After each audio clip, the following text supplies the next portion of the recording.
शील प्रभुपाद की जय, गुरु गौरांग की जय। कल के सत्र में हमने सुना था श्रील हरिदास ठाकुर किस प्रकार से हरिनाम संकीर्तन की महिमा का वर्णन कर रहे हैं। एक ब्राह्मण जब उससे प्रश्न पूछता है कि तुम्हारा आचरण कैसा है, तुम उच्च स्वर से हरिनाम लेते हो, इसका क्या कारण है। भगवान के नाम का जप तो मन ही मन में करना चाहिए, यही धर्म है। उच्च स्वर से नाम लेना किस शास्त्र में बताया है, इस प्रकार का प्रश्न उस ब्राह्मण ने हरदास ठाकुर को किया।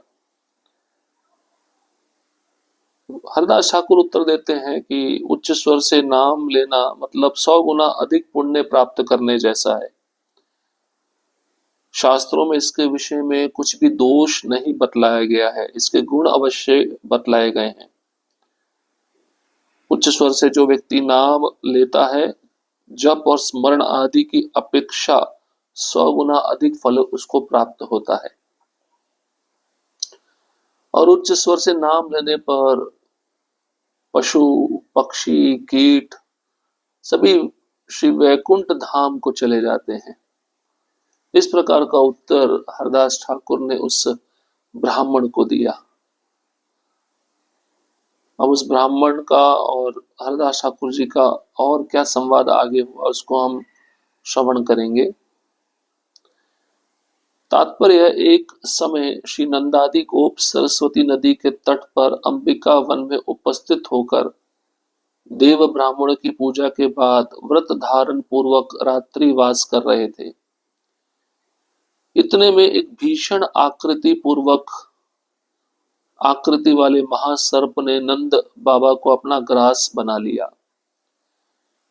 नंद बाबा के करुण क्रंदन को सुनकर पितृ स्नेह वत्सल प्रपन्न पालक भगवान श्री कृष्ण द्वारा सर्प को बाएं चरण से स्पर्शित करने मात्र से उसने सर्प का रूप त्याग कर उज्ज्वल विद्याधर रूप धारण कर लिया एवं भगवान के आदेश से अपने पूर्व जन्म के पाप कर्म का इतिहास वर्णन करते हुए अपने स्थान को गमन करने को तत्पर होकर स्तवन करते करते वह देव दुर्लभ भगवत पाद स्पर्श लाभ की महिमा इस श्लोक में वर्णन कर रहा है। तो कल भी हमने सुना था, जो व्यक्ति भगवान का नाम उच्च स्वर से लेता है तो श्रोताओं को भी लाभ पहुंचता है, वह भी पवित्र होते हैं और उच्चारण करने वाला भी परम पवित्र होता है। तो ऐसे भक्त जो भगवान के चरण कमलों का स्पर्श करते हो, फिर उनको कितना लाभ प्राप्त होगा, उनके विषय में क्या गुणगान किया जाए। तो उसी के संदर्भ में यहाँ पे एक प्रसंग बताया जा रहा है। जब नंद बाबा सरस्वती नदी के तट पर अंबिका नामक वन में देव ब्राह्मणों की पूजा के बाद व्रत धारण करके रात्रि में शयन कर रहे थे, निवास कर रहे थे, इतने में भीषण आकृति वाला एक सर्प नंद बाबा को अपना ग्रास बना लेता है। नंद बाबा करुण क्रंदन करने लगते हैं। उस करुण क्रंदन को सुनकर भगवान श्री कृष्ण उस सर्प को बाएं चरण से स्पर्श कर देते हैं। स्पर्श करने मात्र से वह सर्प अपना उस शरीर को त्याग कर विद्याधर शरीर प्राप्त कर लेता है और अपने पूर्व जन्म के पाप कर्म के इतिहास का वर्णन करता है। इसके पश्चात उस स्थान को गमन करने को तत्पर होकर भगवान का स्तवन करते करते वह भगवत पार्षद स्पर्श लाभ की महिमा को प्राप्त कर लेता है। पशु पक्षी कीट आदि बलि तेना पारे, सुनिले हरि नाम तारा सब तारे। पशु पक्षी कीट आदि तो श्री हरिनाम बोल नहीं सकते हैं, अतः वे सब सुनकर ही उद्धार पा लेते हैं। तो निम्न योनियों में भी उद्धार प्राप्त करने का एक विधि है। जब कोई वैष्णव उच्च स्वर में हरिनाम लेता है तो उस स्थान पे जितने भी पशु पक्षी कीट होते हैं, अगर उस हरिनाम को सुनते हैं, क्योंकि वह बोल तो नहीं सकते, तो वह मुक्त अवस्था को प्राप्त हो जाते हैं, अपना उद्धार कर लेते हैं हरिनाम को सुनकर। जपिले श्री कृष्ण नाम आपने से तरे, उच्च संकीर्तन पर उपकार करे। कृष्ण नाम जप करने से जप करने वाला स्वयं ही उद्धार पाता है, किंतु उच्च संकीर्तन से परोपकार भी करता है। तो जो जप कर रहा है वो केवल अपना उद्धार करेगा, लेकिन जो उच्च स्वर में हरिनाम ले रहा है वो अपना तो उद्धार करेगा ही, दूसरों का भी उद्धार करेगा, दूसरों का भी परोपकार करेगा। अतएव उच्च करी कीर्तन करी ले, शतगुण फल है सर्व शास्त्रे भले। अतएव उच्च स्वर से कीर्तन करने पर 100 गुना फल होता है, ये सभी शास्त्र बतलाते हैं।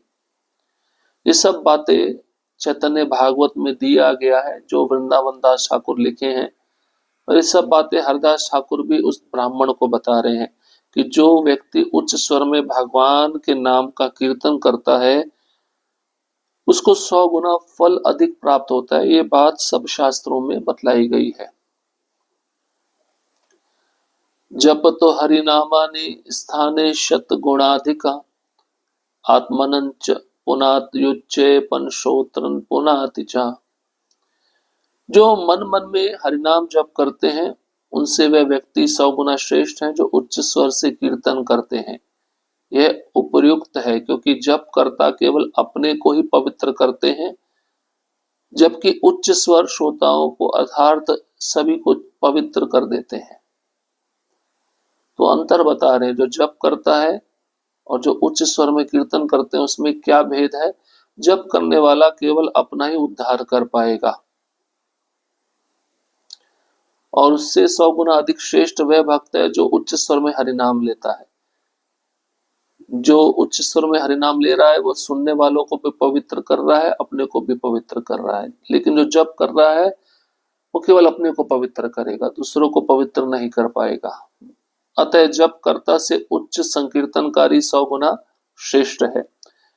इस बात का पुराणों में भी वर्णन किया गया है। विप्र, मन लगाकर इसका कारण सुनिए। जप करके लोग केवल अपना पोषण करते हैं।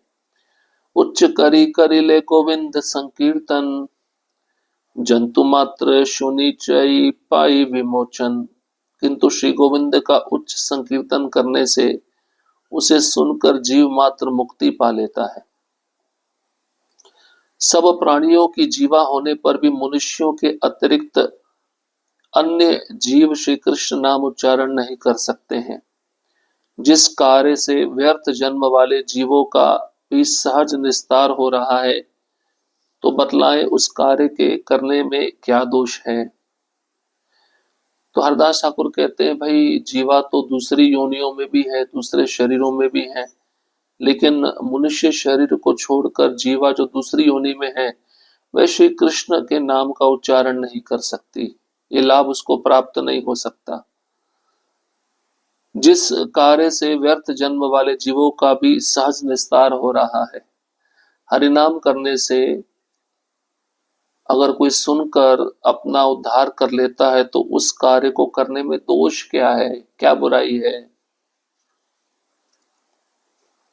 कोई व्यक्ति केवल अपना पोषण करता है और कोई सहस्त्रों व्यक्तियों का पोषण करता है। अब आप अपने मन में विचार करके देखिए कि दोनों में कौन बड़ा है। बस इसी अभिप्राय से उच्च संकीर्तन 100 गुना श्रेष्ठ है। हरदास ठाकुर के वचनों को सुनकर वह विप्र क्रोधित होकर महादुर्वचन बोलने लगा। अब यह हरिदास भी दर्शन शास्त्र का कर्ता हो गया है, अतः इससे दिखाई देता है कि इसी प्रकार धीरे धीरे वेद पथ का नाश होगा। सुना जाता है कि कलयुग के अंत में शूद्र वेदों की व्याख्या करने लगेंगे, किंतु अंत में ही क्या, हम तो अभी ही यह देख रहे हैं। अपने को इस प्रकार प्रकाशित करके यह घर घर में उत्तम उत्तम भोग द्रव्य खाता फिरता है। तो हरदास ठाकुर उस ब्राह्मण के प्रश्न का उत्तर दिए कि कोई व्यक्ति केवल अपना पोषण करे खाली जप करके, या कोई व्यक्ति हजारों व्यक्तियों का पोषण करे उच्च हरिनाम संकीर्तन करके। अभी आप ही विचार करिए इन दोनों में से कौन बड़ा है। तो ये अभिप्राय देखा जाए तो उच्च संकीर्तन 100 गुना श्रेष्ठ है। हरदास के इन वचनों को जब उस ब्राह्मण ने सुना तो वह ब्राह्मण क्रोधित हो गया और दुर्वचन बोलने लगा हरदास ठाकुर को। उसने कहा, यह हरदास ठाकुर अब दर्शन शास्त्र का कर्ता हो गया है, इससे पता चलता है इसको सब कुछ आता है। धीरे धीरे अब ये वेद पथ का भी नाश कर देगा। सुना जाता है कलयुग के अंत में शूद्र वेदों की व्याख्या करेंगे। अरे अंत तो छोड़ दीजिए, अभी से ही दिखने लगा है। हरदास ठाकुर नामक जैसे शूद्र वेदों की व्याख्या कर रहे हैं और इस प्रकार अपने को प्रकाशित करके घर घर में बढ़िया बड़ा भोग द्रव्य खाता फिरता है। ये व्याख्या करिली तुई यदि न लागे, तब तोर नाक कान काटी तोर आगे। तुमने जो व्याख्या की है यदि वह ठीक ना हुई तो फिर मैं वास्तव में ही तुम्हारे नाक कान काट दूंगा। हरदास ठाकुर को वह विप्र ब्राह्मण कहता है कि जो तुमने बोला अगर सच नहीं निकला तो तुम्हारे नाक कान मैं काट लूंगा। उस अधम ब्राह्मण के वचन सुनकर हरदास ठाकुर हरि कहते हुए कुछ हंस दिए और प्रत्युत्तर ना देकर वह उच्च स्वर से कीर्तन करते हुए चल दिए। जितने पापी ब्राह्मण सभासद थे उन्होंने भी पाप बुद्धिवश इस पर कुछ उचित उत्तर ना दिया। यही होता है, एक होता है पाप करने वाला, एक होता है पाप को देखने वाला। तो जो कर रहा है वो भी पापी है और जो देख रहा है कुछ बोल नहीं रहा वो भी पापी है। तो जो सजा उस ब्राह्मण को मिलेगी वही सजा उस सभा में बैठे वाले सभी लोगों को मिलेगी जो प्रत्युत्तर नहीं दे पाए।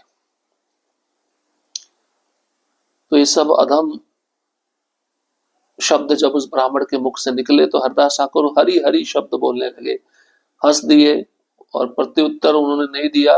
उच्च स्वर में हरि कीर्तन करते हुए वहां से चल दिए। ये सब राक्षस नाम मात्र के ब्राह्मण होते हैं। वस्तुतः ये सभी मनुष्य यमराज की यातना के पात्र हैं। कलयुग में राक्षस लोग सज्जनों की हिंसा करने के लिए विप्र ग्रह में जन्म लेंगे। ब्राह्मण कुल में जन्म लिया है, आचरण राक्षसों जैसा है, भक्ति के प्रति कोई श्रद्धा नहीं।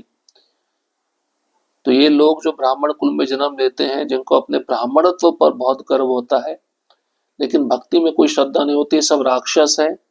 ये केवल नाम मात्र के ब्राह्मण कहलाते हैं। ये सभी यमराज की यातना के पात्र बनते हैं और कलयुग में तो विशेषतः राक्षस लोग अच्छे लोगों के प्रति हिंसा करने के लिए ब्राह्मण कुल में ही जन्म लेंगे। राक्षसः कलिमाश्रित्य जायन्ते ब्रह्म योनिषु उत्पन्ना ब्राह्मण कुले बाधन्ते क्षोत्रियान् कृशन्। राक्षस गण कलयुग का आश्रय लेकर ब्राह्मण कुल में उत्पन्न होते हैं और वे अति विरल श्रौत पथज्ञ व्यक्तियों को उत्पीड़ित करते हैं। तो भक्ति में जो लगे हुए हैं उनको कष्ट देना, ये कलयुग में ब्राह्मण कुल में जन्मे राक्षस गण है। इन सब विप्रों का स्पर्श, इनसे बातचीत करना व इनको नमस्कार करना धर्म शास्त्रों में सर्वथा निषिद्ध किया गया है। इस विषय में अधिक कुछ कहने की आवश्यकता नहीं है, परंतु जो ब्राह्मण होने पर भी अवैष्णव है, ब्रह्म से भी उनके साथ संभाषण अथवा उनका स्पर्श नहीं करना चाहिए। तो जो ब्राह्मण कुल में जन्मा है लेकिन भक्ति नहीं कर रहा है, इनको स्पर्श करना, इनसे बातचीत करना, इनको नमस्कार करना शास्त्रों में मना किया गया है। तो ब्राह्मण होने पर जो वैष्णव नहीं है उनके साथ बातचीत, उनके साथ स्पर्श, उनका संग नहीं करना चाहिए। जगत में कुकुर भोजी, कुत्ते का भोजन करने वाला चंडाल के समान अवैष्णव विप्र का दर्शन करना कदापि उचित नहीं है। वैष्णव वर्ण निरपेक्ष होने पर भी, अर्थात जिस किसी भी वर्ण में आविर्भूत क्यों ना हो, त्रिभुवन को पवित्र करते रहते हैं। ब्राह्मण होकर भी यदि कोई पुरुष अवैष्णव है तो उसके साथ वार्तालाप करने मात्र से ही पुण्य क्षीण हो जाता है। तो चंडाल कुल में जन्मा हो, कुत्ते के मांस खाने वाले कुल में जन्मा हो, वो भक्त है तो उसका आदर करना चाहिए, वो ब्राह्मण से श्रेष्ठ है। और इसके विपरीत ऐसे ब्राह्मण जो ब्राह्मण कुल में जन्म लेते हैं लेकिन भक्त नहीं होते, तो उनसे बातचीत करना मतलब अपने पुण्य को नष्ट करने के समान है। कुछ दिन बाद उस अधम विप्र की नाक वसंत चेचक रोग से गलकर गिर पड़ी। उस पाषंडी ने हरदास ठाकुर के प्रति जैसा कहा था, श्री कृष्ण ने उस प्रकार का ही दंड उसको दे दिया। हरदास ठाकुर संसार को विषय भोगों में प्रमत्त देखकर दुख पूर्व कृष्ण कृष्ण कहकर दीर्घ निश्वास छोड़ते थे। कुछ दिन पश्चात हरदास वैष्णवों के दर्शनों की इच्छा से नवदीपपुरी में आ गए। वहां पर हरदास ठाकुर के दर्शन करके सब भक्तों का मन परमानंद में अतिशय निमग्न हो गया। अद्वैत आचार्य गोस्वामी ने हरदास ठाकुर को पाकर और उन्हें प्राणों से भी अधिक प्रिय समझकर अपने पास रखा। हरदास ठाकुर के प्रति सभी वैष्णवों की परम प्रीति थी एवं हरदास भी उन सब के प्रति अत्यधिक भक्ति रखते थे। पाषंडी लोगों से जितनी वाक्य ज्वाला प्राप्त होती थी उसकी चर्चा भी वे आपस में करने लगे। सब भक्त गीता एवं भागवत लेकर उन पर निरंतर आपस में विचार विमर्श करते रहते थे। ये जने पढ़े सुने ये सब आख्यान तहारे मिली वे गौर चंद्र भगवान। जो व्यक्ति हरदास के इस आख्यान को सुनता व पढ़ता है उसे भगवान श्री गौर चंद्र की प्राप्ति होती है। अब जैसा अपराध उस विप्र ब्राह्मण ने किया था हरदास ठाकुर के चरणों में, उसकी सजा उसको मिल गई। तो उसने कहा था ना, अगर तुम्हारी बातें सच नहीं हुई तो मैं तुम्हारे नाक कान काट लूंगा। तो वही ब्राह्मण, उसका नाक चेचक रोग से गलकर गिर गया। उस पाषंडी ब्राह्मण ने हरदास के प्रति जैसा कहा था, श्री कृष्ण ने उसी प्रकार का दंड उसको दिया। और हरदास ठाकुर संसार के लोगों को देखकर जो विषय भोग में लिप्त थे उनको दुख होता था। कृष्ण कृष्ण कहकर वह दीर्घ निश्वास छोड़ते थे। कुछ दिनों के बाद हरदास ठाकुर वैष्णवों की दर्शन करने की अभिलाषा से नवदीपपुरी आ गए। फुलिया ग्राम को छोड़ दिया, नवदीपपुरी आ गए। और वहां पर हरदास ठाकुर के दर्शन करके सब भक्तों को परम आनंद की प्राप्ति हुई। अद्वैत आचार्य गोस्वामी हरदास ठाकुर को पाकर बड़े प्रसन्न हुए। उन्होंने हरदास ठाकुर को अपने पास में रखा। अब सभी वैष्णव एक साथ बैठते थे, भगवत गीता श्रीमद् भागवतम पर चर्चा करते थे, विचार विमर्श करते थे। तो वृंदावन दास ठाकुर कहते हैं कि इस आख्यान को जो हमने सुना कि हरिनाम संकीर्तन की महिमा के विषय में हरदास ठाकुर ने जो बतलाया, उसको जो कोई सुनता है पढ़ता है उसे भगवान श्री गौर चंद्र की प्राप्ति होती है।